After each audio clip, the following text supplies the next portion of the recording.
Iqbal, the iconic poet-philosopher, is officially Pakistan's national poet and is regarded as Mufakkir-e-Pakistan and the Sage of Ummah. His literary masterpieces are widely quoted by both liberal and conservative thinkers for validation of their respective positions. Although the prolific writer enjoys universal respect in the country, it is the conservative groups that have traditionally championed Iqbal's cause. But was Iqbal really a conservative? Let's find out.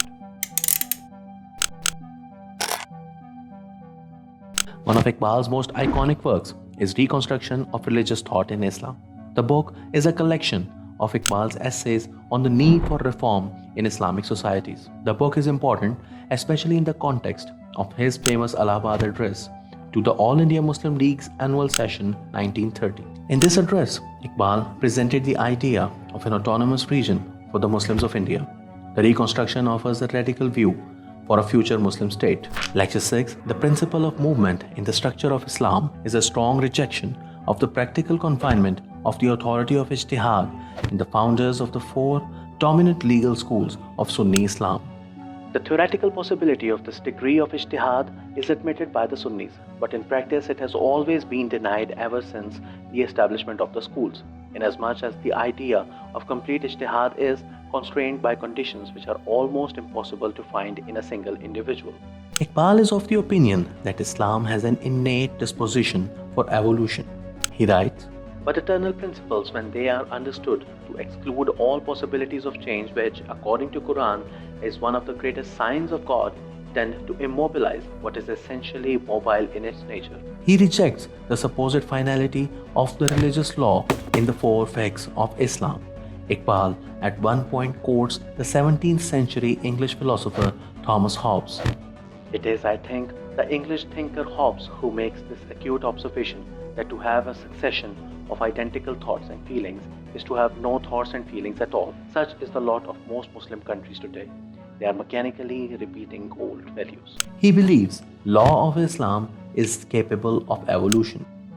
The question which confronts the Muslims today is whether the law of Islam is capable of evolution, a question which will require great intellectual effort and is sure to be answered in the affirmative, provided the world of Islam approaches it in the spirit of Umar, the first critical and independent mind in Islam who, at the last moments of the Prophet, had the moral courage to utter these remarkable words, "The Book of God is sufficient for us." Iqbal declares the institution of parliament as being thoroughly consistent with the spirit of Islam. According to Sunni law, the appointment of an imam or khalifa is absolutely indispensable.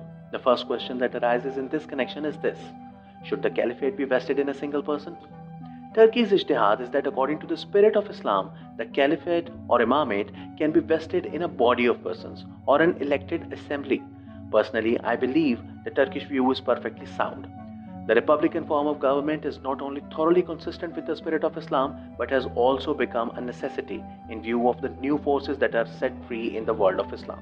Reconciling the idea of a modern state with Islam, Iqbal writes, "The essence of Tawheed as a working idea is equality, solidarity, and freedom. The state, from the Islamic standpoint, is an endeavor to transform these ideal principles into space-time forces, an aspiration to realize them in a definite human organization. It is in this sense alone that the state of Islam is a theocracy." Iqbal's emphasis on reason and rationalism is unmistakable throughout the lecture. Through his emphasis on reason, he offers a path for the reformation of Islamic law. Muslims, according to Iqbal, can reform Islamic law through their elected representatives. Unfortunately, the three major attempts to reform the Islamic law in Pakistan's 70-year history have been made under the three long dictatorial regimes. The first was reformation of family laws under General Ayub Khan. Second was General Zia's regressive changes in law, especially the introduction of Hudud Ordinance. And the last one came when changes were made in Zia's Hudud Ordinance under General Pervez Musharraf. It is ironic that the legacy of the dreamer of Pakistan has been ignored or distorted.